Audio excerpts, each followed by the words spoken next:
So hi, we have some questions regarding periods and menstrual taboos and all. So let us start with the questions. So the first questions goes like this: At what age do you think you knew about periods? I don't exactly remember my age, but जब मैं 12 या 13 साल का था तब मैंने पहली बार notice किया कि टीवी कमर्शियल्स पे जो ऐड आते थे स्टे फ्री के या फिर और ब्रांड्स के जो पीरियड्स के पैड्स के एड्स आते थे, तो मैंने पहली बार देखा। बट एज किसी ने बताया नहीं, एंड मेरी कोई बहन नहीं है, मम्मी हैं लेकिन कोई बहन नहीं है मेरी, तो मुझे कुछ ज़्यादा आइडिया था नहीं।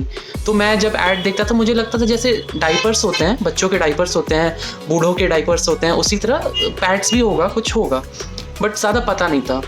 फिर धीरे धीरे जब स्कूल्स में आए, जब 10th हुआ, 11th हुआ, तो 9th-10th के आसपास मुझे एग्जैक्टली पता चला कि एक पीरियड्स होता है क्या exactly. So yes, I knew about periods before having them through some of my friends who had them before I had. I had it in 8th standard, and I also read it in the textbooks. I think we have it in the NCERT of class 8. So that is what I knew about. First experience when you bought pads is the next question. It was weird.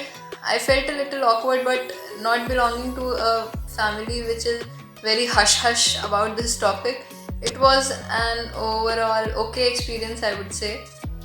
Not very weird. I just went and I said that I want to buy it.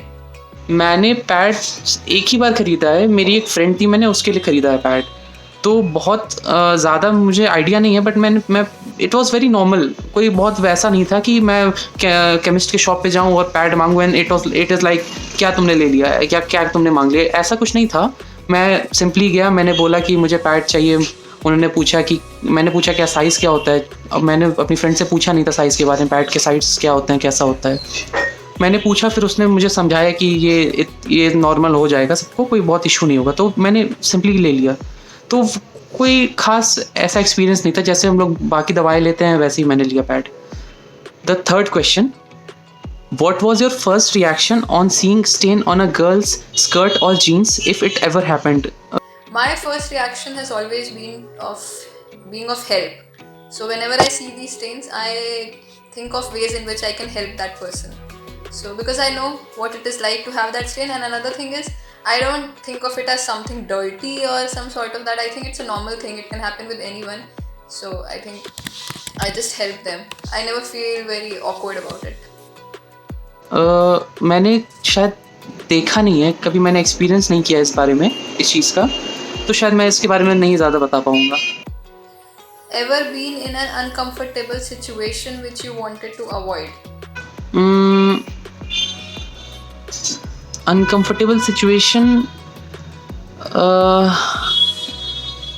एक किस्सा है। हम कुछ friends थे, तो उसमें मेरी एक फ्रेंड थी, हम लोग 3-4 लोग का ग्रुप था, 4-5 लोग का, उसमें एक मेरी फ्रेंड थी जो बैठी हुई थी और शायद उसे पीरियड्स आए थे। तो हम कहीं घूमने जा रहे थे और हुआ अचानक से ये कि हम बोले कि हम लोग चलते हैं, and she was in really, उसे बहुत पेन हो रहा था, क्रैम्प्स पड़ रहे थे और बहुत दर्द हो रहा था उसे।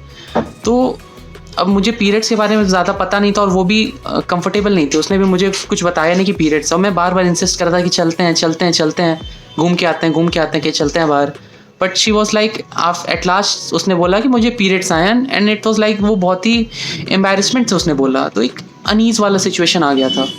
बट ऐसा होना नहीं चाहिए। हमें बचपन से हम देखते हैं कि बचपन से हमें ना इसके बारे में कोई एजुकेट करता है, ना हमें इस बारे में कोई बताता है कि पीरियड्स होता क्या एग्जैक्टली। फिर अचानक से हम 8th 9th 7th 8th में आके हम लोग को अचानक से कुछ पता चलता है, and some boys even make fun of it. और लड़कियां कितना सहती हैं, लड़कियों को कितना झेलना पड़ता है, वो हमें बहुत, वो उसका रियलाइजेशन बहुत बड़े बड़े आदमियों को नहीं हो पाता है। ठीक है। Okay, so obviously the first is that if at some point I get a stain somewhere and I'm sitting at a place where there are a lot of people, that is obviously the most awkward thing to happen, that's obvious. But another thing is that I've always wanted to avoid the premenstrual symptoms which we have, the cramps and the associated pain with it, and you cannot just tell everybody about it, that how much pain and emotional turbulence I would say you are going through. So you cannot explain it to everyone you meet, and they won't understand why you are behaving a little weird. So that is what I have been wanting to avoid, but it's unavoidable. तो fifth question, it goes like this: do you think period leave, just like a sick leave, is against equality? I would say I don't think it's against equality, but like we could like I've heard it somewhere. This is not my own philosophy, which I would like to say here. Equality would have been if guys would have also been going through the same stages as we go through every month. It's already an unequal type of scenario. So I'm not someone who would constantly say that for equality, we should do this and that. I think it's a little unfair on both ends. They are going through things we don't go through, we are going through things they don't go through. So I think a sick leave should be given if someone's going through a lot of pain or something like that, because it's just, we should at least, I think we should just at least treat it like a normal illness. If you're going through cramps, take rest. If you're not feeling well, just sleep. Things like that. Not something which is a little, something out of the blue or something which cannot be talked about. Almost every woman in the world is going through it. So it's not against equality. देखो इस पे क्या है, इस पे मेरा opinion तो ये है यार कि नहीं, it is not against equality. एक औरत है, एक लड़की है, उसे ऑलरेडी इतनी चीज़ें झेलनी पड़ती हैं. पीरियड्स, अब हम हैं, लड़के हैं, बॉयज़ हैं, हम लोग को पीरियड्स नहीं है, हम लोग वो सब नहीं फील कर पा रहे हैं, कितना पेन होता है या कितना दर्द होता है, कितनी चीज़ें होती हैं. मेरी कुछ फ्रेंड से मुझे पता चलता है कि पीरियड्स इस लाइक 3-4 दिन चलता है. वो पूरा पहले दिन से शुरू होता है कि एक दिन फ्लो ज़्यादा होता है, एक दिन पेन ज़्यादा होता है, एक दिन क्रैम्प ज़्यादा पड़ते हैं. तो वो चीज़ें हमें पता ही नहीं है. और जब इतनी दिक्कतें होती हैं लड़कियों को, तो क्यों ना उनको सिक लीव दिया जाए. जब वो अपना काम नहीं, वो उतने तकलीफ में है, उतने पेन में है, क्यों ना हम कंसिडर करें पीरियड्स लीव को. तो मेरे हिसाब से करना चाहिए हमें, बिल्कुल. What are your views on many menstrual taboos? Menstrual taboo मैंने पहली बार मुझे पता चला था, मेरी पूरी फैमिली एक बार हम ट्रिप पे गए थे, और मेरी मम्मी थोड़ी रिलीजियस हैं, तो हम ट्रिप पे गए थे और उनका बहुत मन था ट्रिप पे जाने का. मतलब वो एक मंदिर था, वहाँ हम गए थे, और केवल मम्मी के इंसिस्ट करने पे हम गए थे, और मेरी पूरी फैमिली गई थी. तो वहाँ पहुँच के मैंने देखा कि मेरी मम्मी मंदिर में गई नहीं, और मुझे समझ नहीं आ रहा था, क्योंकि मुझे पता नहीं था इसके बारे में ज़्यादा, तो मुझे समझ नहीं आ रहा था कि ऐसा हो क्यों रहा है. मम्मी के इंसिस्ट करने पे ये पूरी फैमिली गई, हम सब लोग गए वहाँ उस मंदिर पे, और फाइनली जिस दिन मंदिर में जाना था उस दिन मम्मी गई नहीं. सो बहुत मुझे अजीब लगा कि ऐसा हो क्यों रहा है. मैंने पूछा भी तो ये था कि मम्मी की तबीयत नहीं ठीक है, she is not feeling comfortable. But बहुत बाद में, उसके 4-5 साल बाद जब मुझे पता चला, फिर मैंने कनेक्ट किया कि ओ ये पीरियड है. पीरियड की वजह, ये हमारी सोसाइटी में हमारे नॉर्म्स ऐसे हैं जिसमें पीरियड्स को एज अ टैबू कंसिडर करते हैं. तो उस वजह से लोग मंदिर में नहीं जा पाते हैं, या फिर कुछ ऐसा शुभ काम नहीं कर पाते हैं. हमारे सोसाइटी में इसको एक गंदी चीज़ की तरह से इसको रखा गया है. I think as far as those ones are considered which say that you cannot go into the kitchen, I don't think in today's scenario it's possible. If I'm living alone somewhere, it would be nearly impossible for me to not go and cook food in the kitchen. So I think you should decide which ones to follow. Some religious ones, maybe, I don't question everything that comes with religion. Some things you have to follow because they've been going on since a long time. Temples were far, so you could not go to the temples before. But I think it should be your choice. If someone is comfortable with going to a temple while she is menstruating, it should be her choice, entirely yours. And taboos are a taboo when you are forcing people to follow it. I think some should be maybe followed still, but some should be avoided and let go of with time. सो अगले question पे आते हैं. अगला question है 7th question. Have you been able to talk about periods with your mother, sister और cousin at home? I have not talked about it with my brother or father, but I think they know, they understand that sometimes in the month I'm not very well. So it's a mutual understanding. It's neither an issue of hush-hush that we cannot talk about it, and nor it's something like that is openly discussed. It's just a mutual understanding. However, with my guy friends, I'm very open about it, and I bluntly say to them. नहीं, मैंने कभी अपने mummy से, मेरी बहन तो है नहीं कोई, या मेरे अपने किसी कज़न से मैं कभी बात नहीं कर पाया इस बारे में. हाँ, मैंने अपनी फ्रेंड्स से, अपनी गर्लफ्रेंड से मैंने काफ़ी अच्छे से बात की इस बारे में. बहुत उन्होंने अच्छे से मुझे समझाया चीज़ों को. फिर बहुत बाद में मैं रियलाइज़ कर पाया कि हाँ, ऐसा होता है. बट हाँ, मैं अपनी मम्मी से एक बार डिस्कस ज़रूर करना चाहूँगा इस बारे में. Are you open to use menstrual cups as they don't generate any waste? Yes, obviously, I would love to use them.